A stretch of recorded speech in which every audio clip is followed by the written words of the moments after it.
Perkenalkan, nama saya Sundari Iriani. Saya dari Prodi S1 Teknik Lingkungan kelas B. Nah, di sini saya akan memaparkan materi tentang demokrasi di Indonesia. Yang pertama, ada pengantar demokrasi. Demokrasi oleh banyak pihak dianggap sebagai suatu sistem kehidupan yang dapat menjamin warga masyarakat mencapai kehidupan yang sejahtera.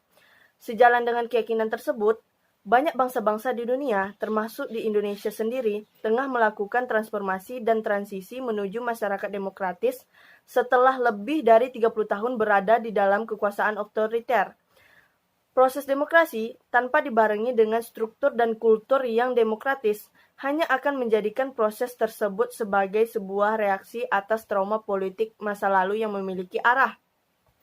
Dengan kata lain, untuk membangun masyarakat yang demokratis, harus dibarengi dengan suatu rekayasa sistemik untuk membangun struktur sosial politik dan kultur yang demokratis.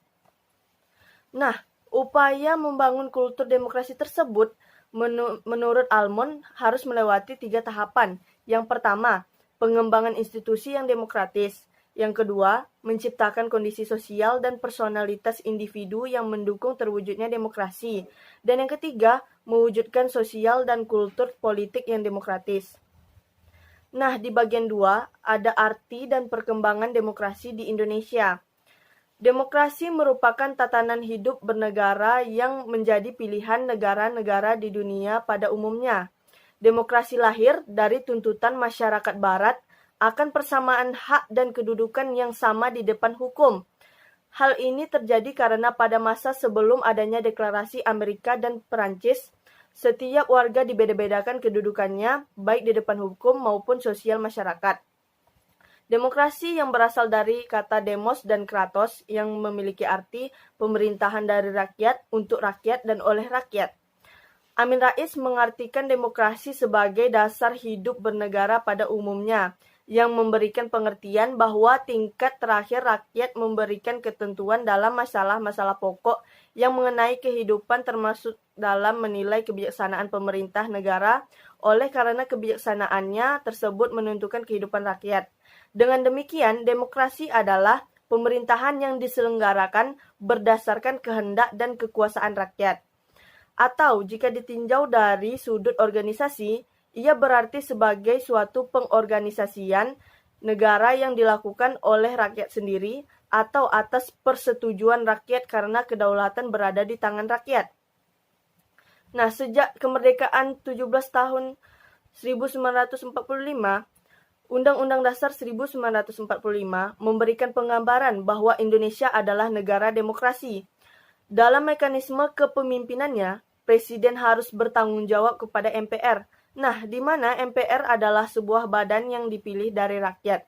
Indonesia sempat mengalami masa demokrasi singkat pada tahun 1956, ketika untuk pertama kalinya diselenggarakan pemilu bebas di Indonesia. Sampai kemudian Presiden Soekarno menyatakan demokrasi terpimpin sebagai pilihan sistem pemerintahan.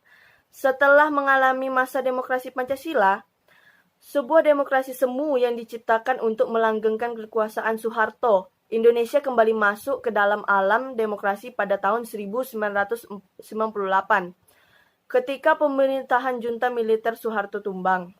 Pemilu demokrasi kedua bagi Indonesia terselenggara pada tahun 2004. Nah, yang ketiga ada bentuk-bentuk demokrasi, yaitu demokrasi berdasarkan fokus perhatiannya. Pertama, ada demokrasi formal, demokrasi yang hanya berpusat pada bidang politik tanpa sama sekalipun meminimkan kesenjangan politik. Yang kedua, ada demokrasi material, demokrasi yang berpusat pada bidang ekonomi tanpa pengurangan pada kesenjangan politik. Dan yang ketiga, demokrasi gabungan. Demokrasi ini merupakan kombinasi dari demokrasi formal serta demokrasi material. Demokrasi berdasarkan penyaluran kehendak rakyat. Yang pertama ada demokrasi langsung, merupakan demokrasi yang dengan langsung mengikut sertakan rakyat terkait penentuan dan pemilihan keputusan tertentu kepada negara. Contohnya adalah pemilihan umum atau pemilu. Yang kedua ada demokrasi tidak langsung. Demokrasi yang tidak langsung memasukkan semua rakyat ke sebuah negara pada penentuan suatu keputusan. Misalnya, keputusan tertentu yang diadakan dan ditetapkan oleh wakil-wakil rakyat. Misalnya, DPRD, DPD, dan DPR. Nah, yang keempat ada ciri-ciri demokrasi. Adapun ciri-ciri sebuah negara yang menggunakan sistem demokrasi ialah sebagaimana berikut ini. Yang pertama, setiap keputusan yang dikeluarkan oleh pemerintah sesuai dengan kehendak dan keperluan masing-masing rakyat atau seluruh rakyat. Yang kedua, terdapat ciri konstitusional yang terkait kehendak kekuasaan maupun kepentingan rakyat yang disusun dan dicatat pada sebuah undang-undang negara.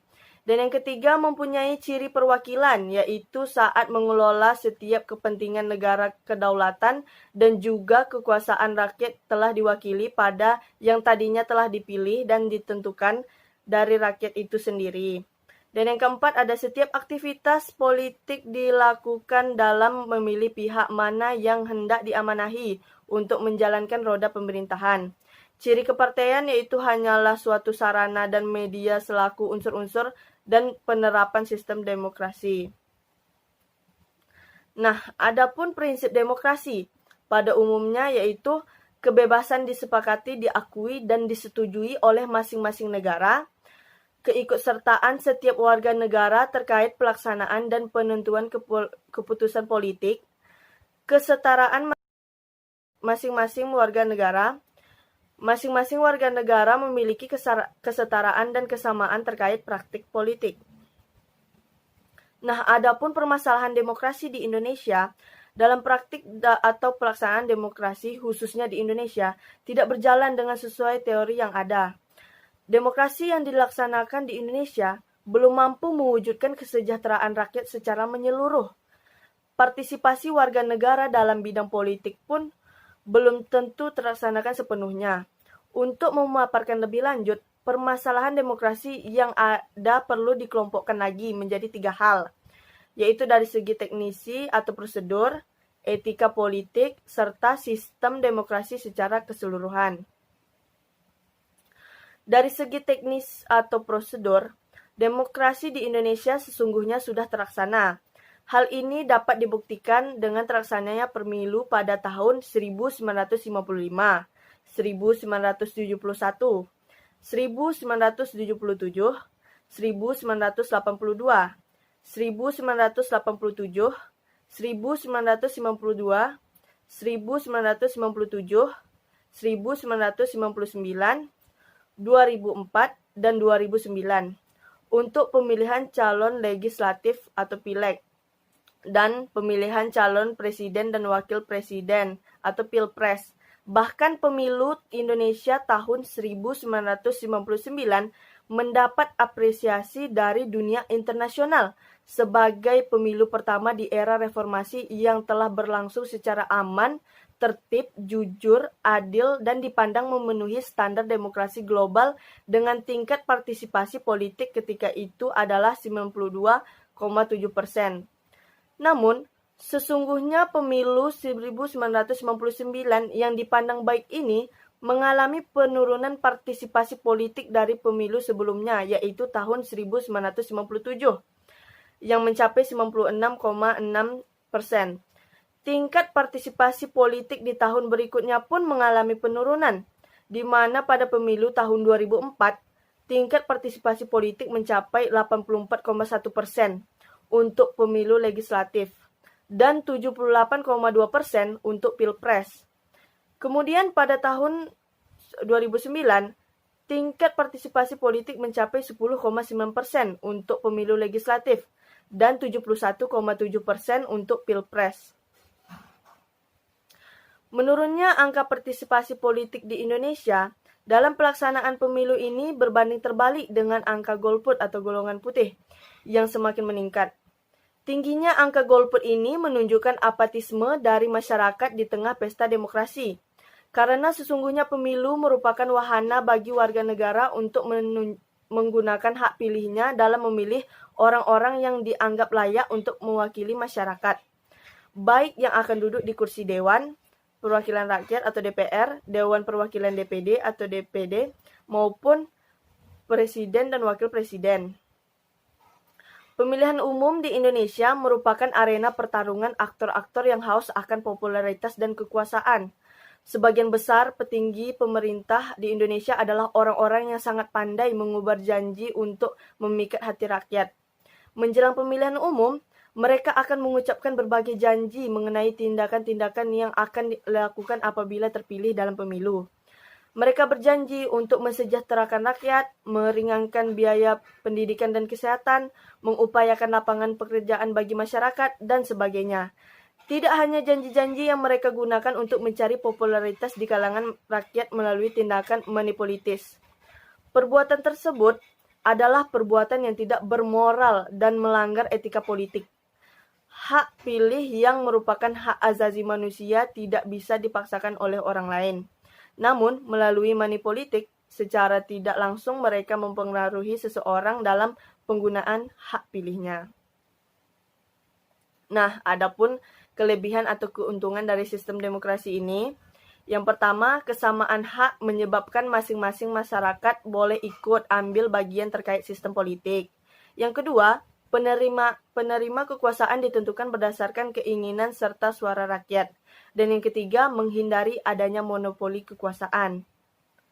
Nah, adapun kekurangan atau kelemahan sistem demokrasi ini, yang pertama, mudah goyahnya kepercayaan rakyat karena efek-efek yang bersifat negatif, misalnya media yang tidak objektif atau subjektif terkait penyampaian informasi.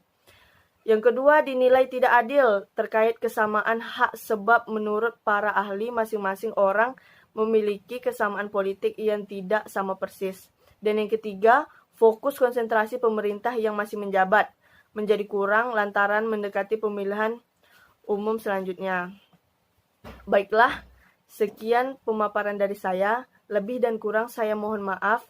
Wassalamualaikum warahmatullahi wabarakatuh.